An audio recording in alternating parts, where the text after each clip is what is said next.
பிரியமானவர்களை, ஆலயத்துக்கு வரும்போது சொல்லப்படுகிற வார்த்தைகளை போதகருடைய வார்த்தையாக கேட்கிறோமா, கர்த்தருடைய வார்த்தையாக கேட்கிறோமா? நாம் சிந்திக்க வேண்டும்.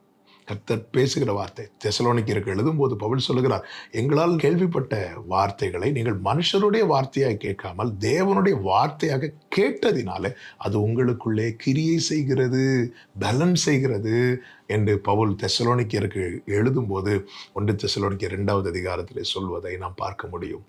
கர்த்தர் ஏற்படுத்தின ஊழியர்கள், கர்த்தர் ஏற்படுத்தின அவருடைய தாசர்கள், அவர்கள் மூலமாய் சொல்லப்படுகிற கர்த்தருடைய வார்த்தைகளுக்கு நாம் செவி கொடுக்கும் போது நாம் அழிவுக்கு தப்புவிக்கப்படுவோம், பாதாளத்துக்கு தப்புவிக்கப்படுவோம், நரகாக்கினைக்கு தப்புவிக்கப்படுவோம்.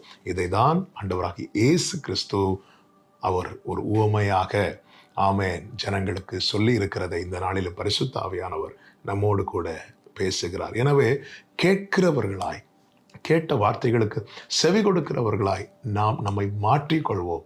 அப்படி மாறும்போது இந்த வேதனைக்கு நாம் தப்புவிக்கப்படுவோம், அநேகரை தப்புவிக்கிறவர்களாகவும் மாறுவோம். கர்த்தர் உங்களை ஆசீர்வதிப்பாராக.